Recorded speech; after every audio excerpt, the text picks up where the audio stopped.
এই আমার সন্তানের পা আপনারা দেখেন কি অবস্থা। এই সন্তানের পা সুস্থ করার জন্য যদি আমার কিডনিও ব্যথা লাগে তা বেচতে হবে, বেচে সুস্থ করতে হবে। তাই না হলে তো আমার তো বাবা হিসেবে আমি তো মন মানাইতে পারি না। আপনাদের কাছে আমার আকুল অনুরোধ, আপনারা যত যে যা পারেন সহযোগিতা করে একটু হেল্প করেন। দর্শক, সন্তানের চিকিৎসার জন্য কিডনি বিক্রি করতে চায় বাবা, তাছাড়া কোনো উপায় নাই। নিজের ভিটে জমি, মাঠের জমি সবকিছু আজ বিক্রি করে পথের ভিখারি হয়েছে। ছেলের এমন অসহায়ত্বে এখন শুধু আপনারাই পারেন তাকে সহযোগিতা করতে। চাচা, কেমন আছেন আপনি? আলহামদুলিল্লাহ ভালো। এই যে আপনার ছেলের এই যে দুর্ঘটনা হয়েছে আমরা দেখলাম এবং যেটা শুনলাম এই মাদ্রাসায় আসার পরে, আসলে কি অবস্থা এখন? এখন তো খুব সমস্যার ভিতরে, এখন অপারেশন করা লাগবে, তার এখন পয়সা কড়ি ব্যাপক আকারের খরচ হবে। এখন তো আমার আর কিছুই নাই, আমার তো এক পর্যায়ে সবকিছু শেষ করে ফেলাইছি। এখন আমার 3 থেকে 4 লাখ টাকা এখন খরচ হবে এই মুহূর্তে।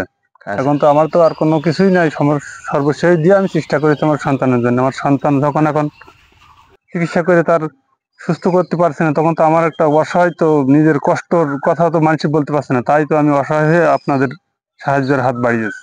চাচা, আসলে কি হয়েছিল ঘটনাটা একটু বলেন তো। এই যে আমার ছেলে গাড়িতে আসার পথে অ্যাক্সিডেন্ট করে মনে করেন পা ভেঙে একবারে গুঁড়ো হয়ে গেছিল।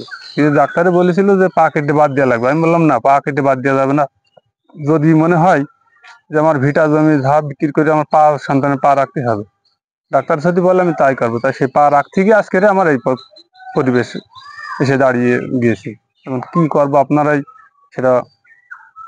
এখন আপনি বলতেছেন সামনে একটা কি অপারেশন রয়েছে? অপারেশন রয়েছে সামনে। কত লাখ মতন টাকা লাগবে সেখানে? এখন তো 3 থেকে 4 লাখ টাকা সেখানে খরচ হবে। আচ্ছা, আপনার কি কোনো টাকা জোগাড় আর আছে? কোনো টাকা পয়সা না, আমার আর কোনো ব্যবস্থা নেই। ব্যবস্থা থাকলে কেউ লাস্ট ফিনিশিং এই যে জায়গায় আসছে এখানে কেউ আসতে চায়? আচ্ছা দর্শক, আসলে বাবার অসহায় এই পরিস্থিতিটা তখনই কিন্তু মানুষের মাঝে প্রকাশ পায় যখন কিন্তু তার আর সামনে এগিয়ে যাওয়ার কোনো পথ থাকে না বা রাস্তা থাকে না।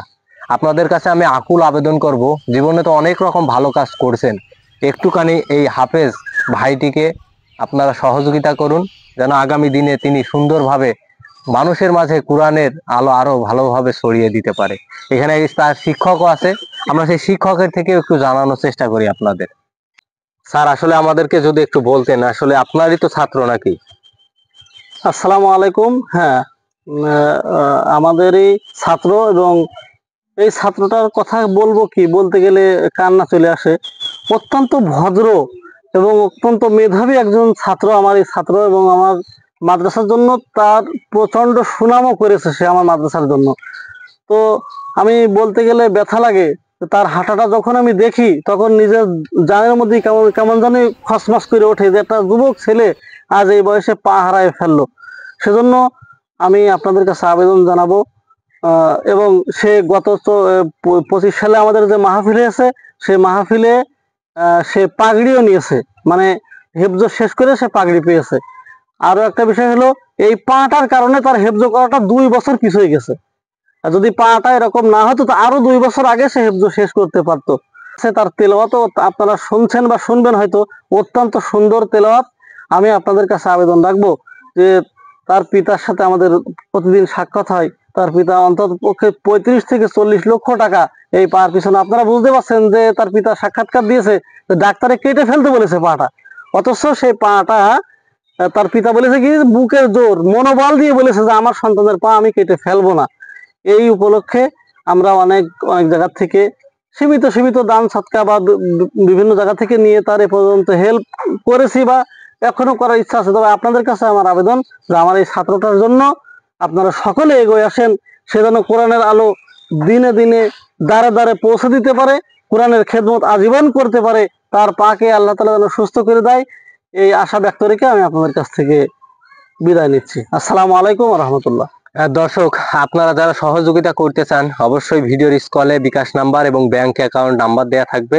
আপনাদের কাছে আমি অনুরোধ করব, অবশ্যই আপনারা যে যা পারেন এই বাচ্চাটির জন্য এগিয়ে আসবেন।